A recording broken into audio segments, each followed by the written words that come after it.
had the privilege and honor to represent PHCC, the Plumbing, Heating, and Cooling Contractors of America's Academy, at this year's Skills USA National Conference and Championship Competition in Atlanta, Georgia. PHCC's Educational Foundation is where so many good things are happening, including many new online training solutions for plumbing, heating, and cooling apprentices through their PHCC Academy program, as well as helping put on the Skills USA Plumbing Apprentice Competition. This is where so many industry partners and leaders come together each year to support youngsters interested in our trades. Over 15,000 of them, all in one place for a week. I wish you could have been there. The energy was amazing.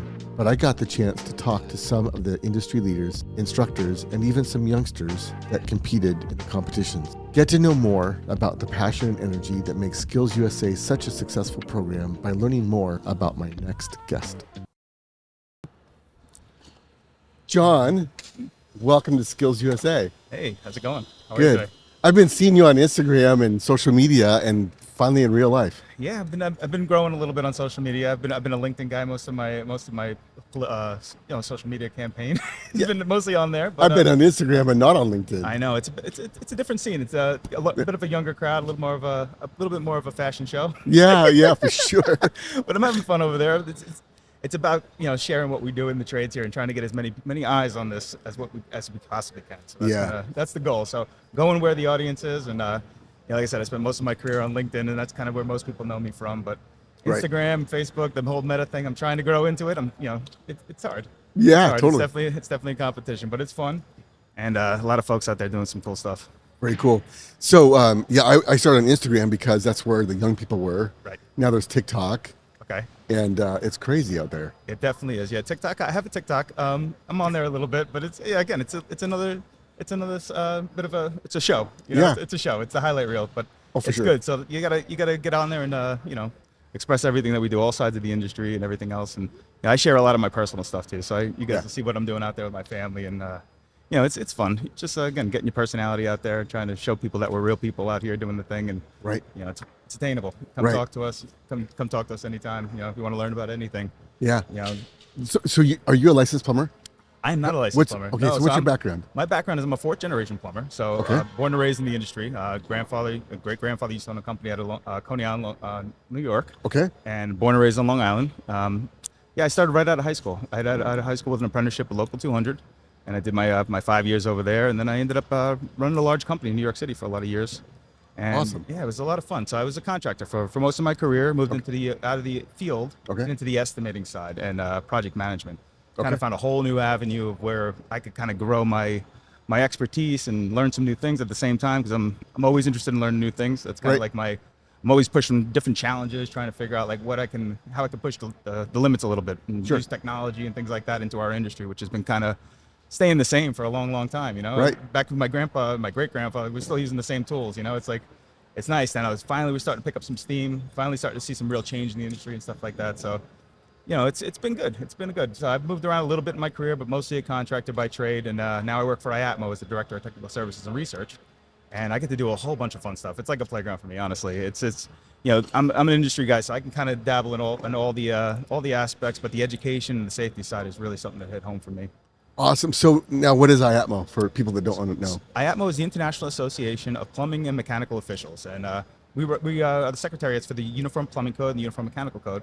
Amongst plenty of other industry standards as well. So I'm in technical services and research. So what I get to do is kind of just hang around with all the smarter people in the room and kind of coordinate some fun projects and get to work on some new books and publications. And I run the Answers and Analysis Committee, which is really cool too. So I get to see all the interesting stuff that comes in. It's a little challenging, and kind of work with the folks at our committees and try to educate the public a little bit better. And try to keep everything safe and efficient. Awesome. So you're an employee at IAPMO? I am, yes. You went from being a contractor. Yep.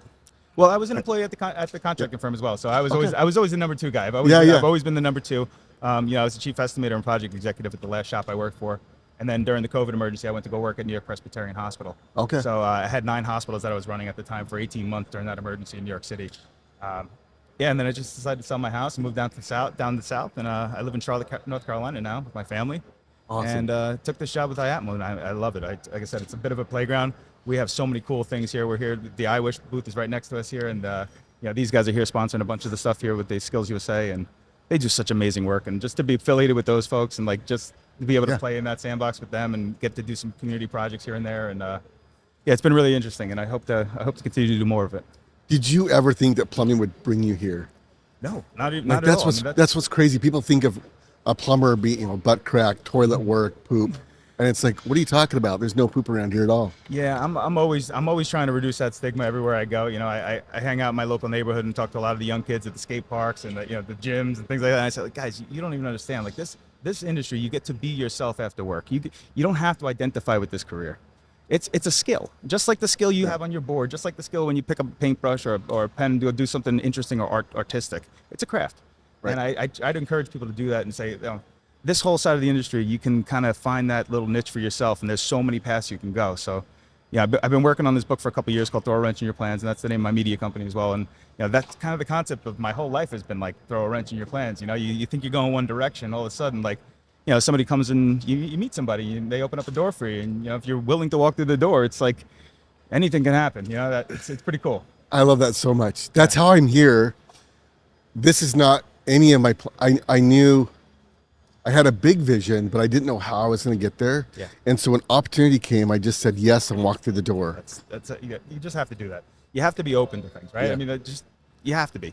If you're not willing, you're never going to have change. And if it's not difficult or something you've never done before, then again, you won't even grow. So like, when I took the job at IAPMO, I had never really done any public speaking. Right.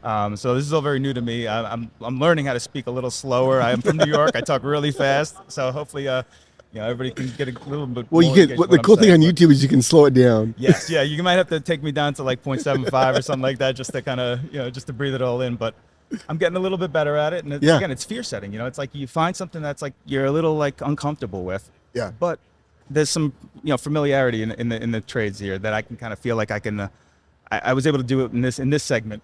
Yeah. At least I could kind of break my chops on public speaking and talking to people, and education really is kind of the thing. If you can communicate well, you can really change the world. You can educate people and make a big difference. So absolutely. Yeah. So tell me about IWISH really quick. What's IWISH? So IWISH, we got the booth next door here, and so they're a pretty amazing group. They're the philanthropic arm of IAPMO.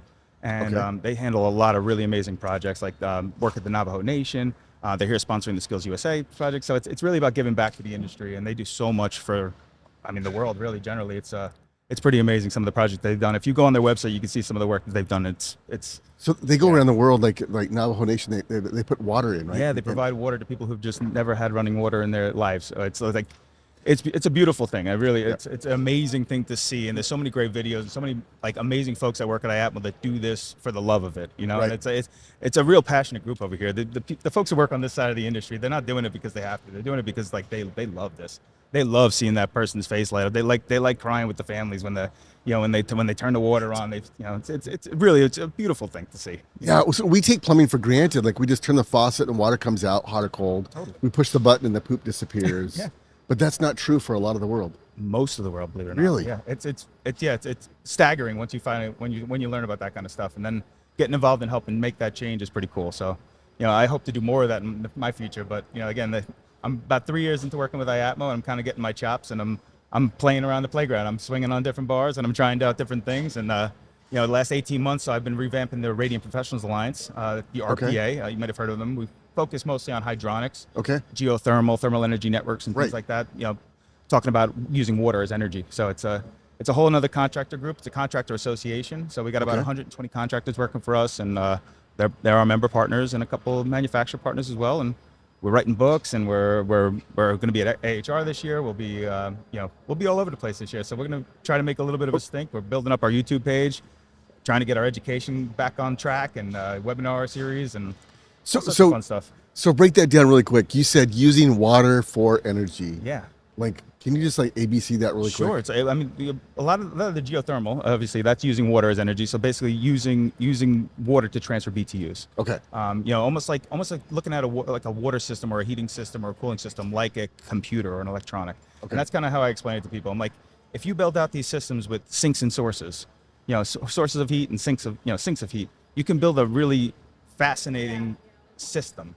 And if the system is controlled right and organized right, and if you build it in a district, like thermal energy networks that basically feed off each other and buildings that feed off each other, you're never actually losing anything. You're kind of sequestering energy everywhere you go because you're giving it to your neighbors and you're owning your energy. So it's more of a circular process. And I'm obviously into sustainability and any type of net zero or whatever you want to define that as to be. I mean, people's definitions of net zero change all the time, but for me, I just think sustainability means like it's round and round. It's got to be circular and it's got to last a long, long time. Isn't that one of the laws that is it energy can be matter cannot be created or destroyed? Is it true with energy?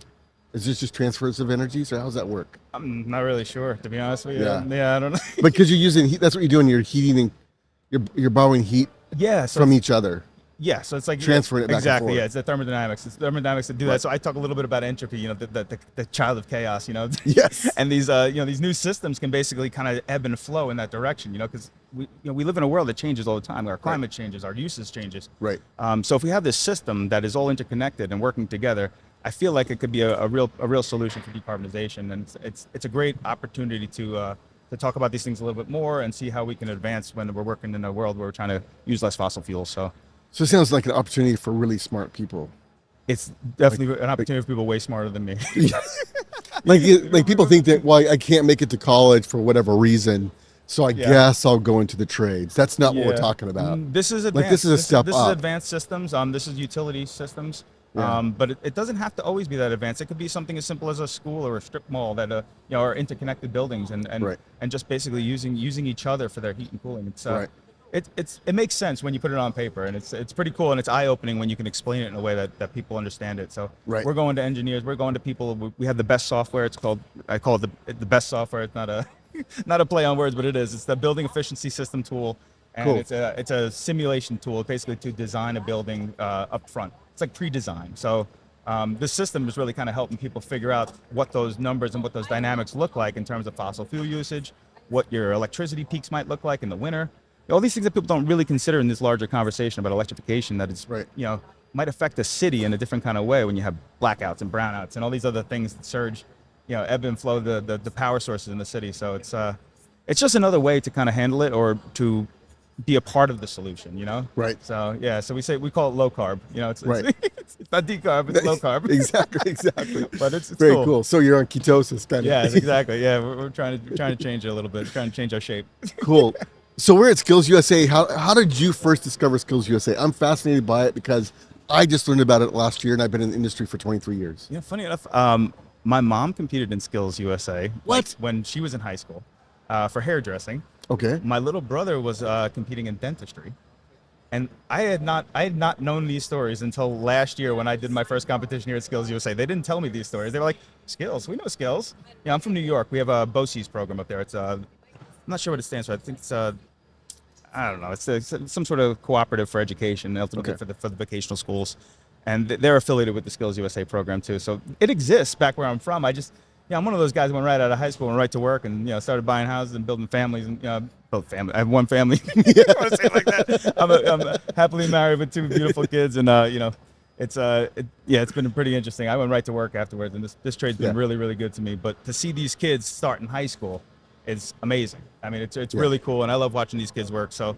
I was lucky enough to be brought in through PHCC. IAPMO was very well involved with the work that they do at the PHCC Academy, and they really do a great job with this program, and getting these kids to another level is it's awesome. It's awesome. Yeah. I'm discovering when I get to the national level, like every state's different. Like up in Washington, there really isn't like you just go to work for a plumbing contractor and get your hours signed for. Yeah. So like what PHCC Academy is doing with all their training and their apprenticeship courses and pre-apprenticeship courses. Yeah. That's invaluable, and we need to take better advantage of it. Absolutely. Yeah, it's just organization. I mean, a lot of the information's already out there, and there's great information out there.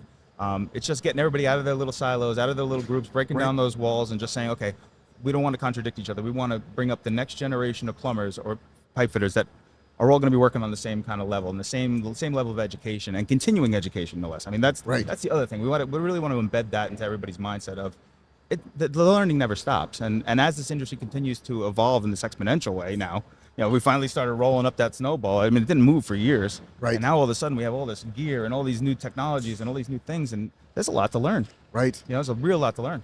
I was interviewing one of my young apprentices, and I said, when did you know you weren't going to go to college? He said ninth grade. Like, he hated school. He hated to learn. And then 15 minutes later, he's saying what he likes most about the plumbing industry, that it's so vast that he'll never stop learning. He learns every day.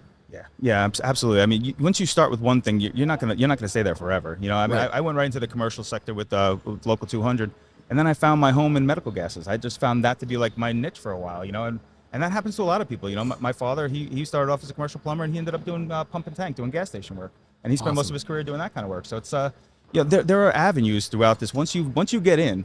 And that's, again, throw a wrench in your plans, right? There's a million avenues you can go. The book is the atlas to the industry, and the whole idea is to categorize all this for people and say, if you want to go this way, here's who you talk to, and here's how you get there.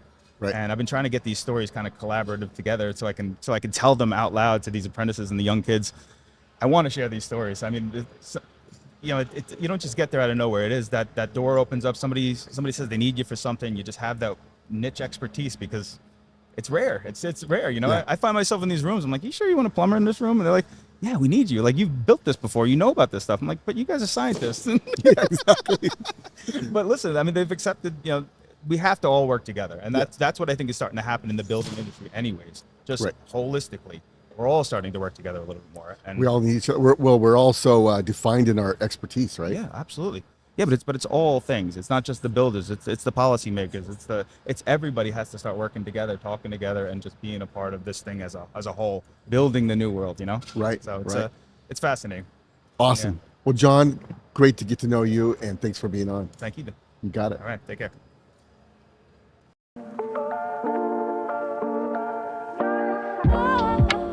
So that was just another angle on the great work being done by Skills USA. If you want to get involved or want to give a youngster an opportunity in your area, look up Skills USA in your state and plug into what is going on, and you won't be disappointed.